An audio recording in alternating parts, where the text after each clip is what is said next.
Hello students, how are you? Very good students. इसके पहले हम सेल्फ इंडक्टेंस की बात कर रहे थे। हमने आपको ये बताया था कि किसी भी कॉइल की वो प्रॉपर्टी या वर्च्यू जिसकी वजह से वो अपने अंदर फ्लो होने वाली करंट के चेंज का अपोज करती है, अपने अंदर एक सेल्फ इंड्यूस्ड ईएमएफ प्रोड्यूस करके उसे हम सेल्फ इंडक्शन कहते हैं। सेल्फ इंडक्शन एक अपोजिंग प्रॉपर्टी है, रेजिस्टेंस प्रॉपर्टी है, इसीलिए इसे इनर्शिया ऑफ इलेक्ट्रिसिटी कहते हैं। इनर्शिया ऑफ इलेक्ट्रिसिटी को कैपिटल एल से डिनोट करते हैं। और सेल्फ इंडक्टेंस का रोल तभी आता है जब करंट का वेरिएशन होता है। अगर करंट कांस्टेंट हो जाती है तो सेल्फ इंडक्टेंस का रोल खत्म हो जाता है। ओके, इसकी एसआई यूनिट हेनरी होती है। इसकी डायमेंशन यूनिट हमने डिस्कस किया था। अब हम एक लॉन्ग कॉइल का या एक लॉन्ग सोलेनॉइड का सेल्फ इंडक्शन निकालेंगे, फाइंड आउट करेंगे। हमने आपसे बताया था कि सेल्फ इंडक्टेंस एक प्योरली ज्योमेट्रिकल क्वांटिटी है जो कि कॉइल के लेंथ पर डिपेंड करती है, कॉइल के एरिया ऑफ क्रॉस सेक्शन पर डिपेंड करती है, कॉइल में नंबर ऑफ टर्न्स पर डिपेंड करती है, कॉइल के अंदर क्या मटेरियल रखा गया है इस पर डिपेंड करती है। ना तो कॉइल में फ्लो होने वाली करंट पर डिपेंड करती है, ना उसके फ्लक्स पर डिपेंड करती है, ना उसके इंड्यूस्ड ईएमएफ पर डिपेंड करती है। ये प्योरली ज्योमेट्रिकल क्वांटिटी है, जैसा कि कैपेसिटेंस हुआ करता था किसी कैपेसिटर का, जो उसके प्लेट एरिया पर, प्लेट के बीच में सेपरेशन पर और इस पर डिपेंड करता था, प्लेटों के बीच में मीडियम पर डिपेंड करता था। उसी तरीके से सेल्फ इंडक्टेंस किसी कॉइल का जो है वो इन फैक्टर्स पर डिपेंड करता है। आइए हम डिस्कस करते हैं सेल्फ इंडक्टेंस कैसे निकालें।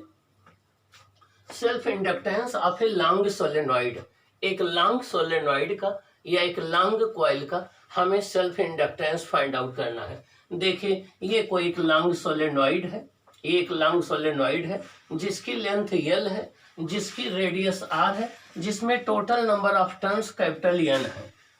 इसकी लेंथ हमने कैपिटल एल कंसीडर कर रखी है, रेडियस कैपिटल आर कंसीडर कर रखी है, टोटल नंबर ऑफ टर्न्स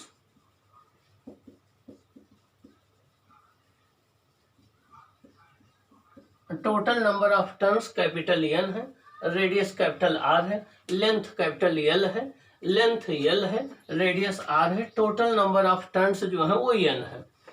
और ये कंसीडर किया गया है कि लेंथ इसकी जो है वो इसके रेडियस से मच ग्रेटर है। अगर ऐसा है तो इसे हम आइडल सोलेनॉइड बोलते हैं। ये कहलाती है आइडल सोलेनॉइड। अब आइए देखते हैं कैसे हम इसको डिराइव करेंगे। Let be consider a long solenoid of length L, radius R. हमने एल लेंथ की, आर रेडियस की एक लॉन्ग सोलेनॉइड कंसीडर कर लिया। If I current is flown through the solenoid, the magnetic field inside the solenoid is given by. अगर इस solenoid में हम करंट फ्लो करें और सोलेनॉइड को आइडल मान के चलें तो वो मैग्नेटिक फील्ड केवल सोलेनॉइड के अंदर ही कन्फाइंड होता है, इनसाइड में होता है और यूनिफॉर्म मैग्नेटिक फील्ड होता है। सोलेनॉइड के बाहर कोई मैग्नेटिक फील्ड नहीं होता है। तो आइए देखें, इस केस में B इक्वल टू हो जाता है mu naught N I upon L. ये सोलेनॉइड का मैग्नेटिक फील्ड होता है, जहां कैपिटल एन अपॉन एल को number of turns per unit length small n बोलते हैं, तो इसको हम म्यू नॉट एन आई भी लिखते थे, इसको हम म्यू नॉट एन आई भी लिखते थे। अब इस सोलेनॉइड में total number of turns capital N है, तो एक सिंगल टर्न से कितना मैग्नेटिक फ्लक्स पास होगा वो देखें। Magnetic flux through each turns of the solenoid, solenoid के हर एक सिंगल टर्न से कितना फ्लक्स पास होगा वो हो जाएगा फाई सिंगल, मतलब सिंगल टर्न से मैग्नेटिक फील्ड इनटू एरिया, तो mu naught N I upon L into A आ जाएगा। ए एरिया है सिंगल टर्न का।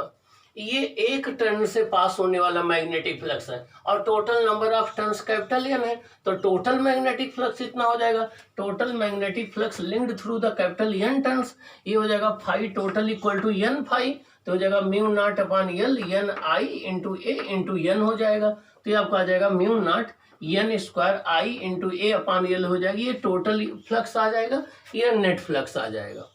अब हमें पहले से पता है कि यल अगर कॉइल का सेल्फ इंडक्टेंस हो, आई उसमें करंट हो, तो फाई प्रोपोर्शनल आई होता है या phi equal to L I होता है। अब दोनों से हम कंपेयर कर लें, यहाँ आई का कोफिशिएंट है mu naught N square A upon L, यहाँ आई का कोफिशिएंट है यल, तो यल इक्वल टू हो जाएगा mu naught N square A upon L. अब यहाँ पर देखिए यल जो है आई पर डिपेंड नहीं कर रहा है, यल फाई पर डिपेंड नहीं कर रहा है, यल किस पर डिपेंड कर रहा है, टोटल नंबर ऑफ टर्न्स के स्क्वायर पर डिपेंड कर रहा है। यल एरिया ऑफ द कॉइल पर डिपेंड कर रहा है, यल उसकी लेंथ पर डिपेंड कर रहा है। ओके, अब अगर हम ये सपोज कर लें कि इस कॉइल के अंदर एयर के बजाय कोई मैग्नेटिक मटेरियल हमने इंट्रोड्यूस कर दिया है जिसकी मैग्नेटिक परमिबिलिटी म्यू है, तो अब इसका सेल्फ इंडक्टेंस चेंज हो जाएगा। सेल्फ इंडक्टेंस मीडियम पर डिपेंड करता है, तो उस केस में mu equal to mu not into mu R होता है, तो यल इक्वल टू हो जाएगा mu not mu R N square A upon L हो जाएगा। यहाँ पर म्यू आर की वैल्यू जो है सॉफ्ट आयरन के लिए 1000 से ज़्यादा होती है, तो इंडक्टेंस इंक्रीज हो जाएगा। तो जब भी किसी सोलेनॉइड के अंदर कोई मैग्नेटिक मटेरियल जैसे सॉफ्ट आयरन इंट्रोड्यूस कर दिया जाता है, तो उसका सेल्फ इंडक्टेंस मेनी टाइम्स बढ़ जाता है। ओके, मच ग्रेटर हो जाता है। तो यहाँ से अगर हम देखें तो सेल्फ इंडक्टेंस सोलेनॉइड या कॉइल के अंदर मीडियम क्या है उस पर भी डिपेंड करता है, और इंडक्टर एक यूनिफॉर्म मैग्नेटिक फील्ड प्रोड्यूस करने की डिवाइस है, तो ये म्यू पर भी डिपेंड करेगा, म्यू आर पर भी डिपेंड करेगा। तो ये रहा आपका एक लॉन्ग सोलेनॉइड का सेल्फ इंडक्टेंस। अब क्वेश्चन ये उठता है, क्या एक वायर का अपना सेल्फ इंडक्टेंस नहीं होता है? आइए हम इस बात पर विचार करते हैं कि क्या किसी एक वायर का सेल्फ इंडक्टेंस होता है या नहीं। एक क्वेश्चन ये राइज होता है, क्या एक वायर में सेल्फ इंडक्टेंस होता है कि नहीं होता है, और होता है तो कितना होगा। आइए देखें, ये कोई एक वायर है, इसकी रेडियस स्मॉल आर है, इसकी रेडियस या तो मिलीमीटर में होगी या तो सेंटीमीटर में होगी। अगर मिलीमीटर का स्क्वायर करोगे तो और स्मॉल आएगा, 1 मिलीमीटर स्क्वायर होता है 10⁻⁶ मीटर स्क्वायर। इसका एरिया निकालेंगे A=πr स्क्वायर, तो वेरी स्मॉल आएगा। अब इससे एसोसिएटेड अगर हम फ्लक्स निकालेंगे φ=BA, तो B×πr स्क्वायर वेरी स्मॉल आएगा, नियर अबाउट 0 आएगा। तो इसलिए इससे एसोसिएटेड फ्लक्स क्या होगा, नियर अबाउट 0 होगा, और इसका सेल्फ इंडक्टेंस अप्रॉक्सीमेट 0 होगा। इसका सेल्फ इंडक्टेंस अप्रॉक्सीमेट क्या होगा, 0 होगा, अप्रॉक्सीमेट 0 होगा। लेकिन अगर हम इसी वायर को इस कॉइल के फॉर्म में देखिए वाउंड कर दें, अब इसका एरिया अप्रिसिएबल हो जाएगा ये, और फ्लक्स φ=BA स्क्वायर लार्ज हो जाएगा। अब इसका सेल्फ इंडक्टेंस जो है वो आपका mu naught N square A upon L, अब इसका जो है सेल्फ इंडक्टेंस लार्ज आएगा। तो जब भी किसी वायर को एक कॉइल के फॉर्म में वाउंड कर दिया जाए, तब उससे फ्लक्स एसोसिएटेड हो जाता है, तब उसके अंदर इंडक्टेंस की प्रॉपर्टी आ जाती है, तब उसका इंडक्टेंस लार्ज हो जाता है। लेकिन जब तक वो सिंपल वायर के फॉर्म में है, तो उसका एरिया ऑफ क्रॉस सेक्शन बहुत कम होने से उसका सेल्फ इंडक्टेंस नियरली नेग्लिजिबल होता है। आइए देखें, a wire cannot act as an inductor as magnetic flux linked with the wire of negligible area of cross section is 0. The wire has to be in the form of a coil to serve as an inductor. Means किसी wire का a wire cannot act as an inductor, कोई wire एक inductor की तरह work नहीं करता।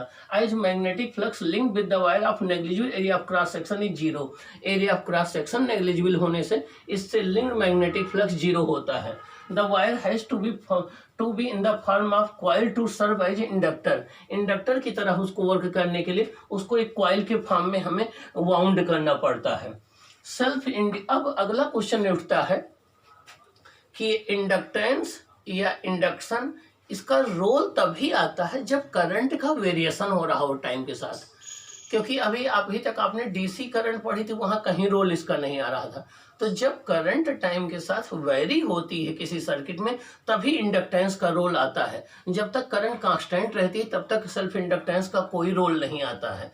तो वही बात है, self induced EMF appears only at the time of current is changing. If current is constant, L does not play any role. देखिए E equal to L D I by D T होता है। अगर current constant होगी तो constant का differentiation 0 होता है, तो एल इंटू 0, फिर E क्या आ जाएगा, 0 आ जाएगा। एल जो है वो 0 आ जाएगा। इसका मतलब ये हो गया कि इंड्यूस्ड ईएमएफ तभी प्रोड्यूस होगा किसी कॉइल में जब करंट टाइम के साथ चेंज होगी। अगर करंट टाइम के साथ कांस्टेंट होगी तो इंड्यूस्ड ईएमएफ जो है वो प्रोड्यूस नहीं होगा। ओके, समझ में आई बात? तो अब हम डिस्कस करेंगे इसके बाद कि सेल्फ इंडक्टेंस को ग्रुपिंग कैसे करें, इसका सीरीज कॉम्बिनेशन क्या है, पैरेलल कॉम्बिनेशन क्या है, ये हम डिस्कस करेंगे। उसके बाद फिर हम लोग जो है म्यूचुअल इंडक्शन पर आएंगे। ओके, तो अब हम देखेंगे grouping of the self inductance.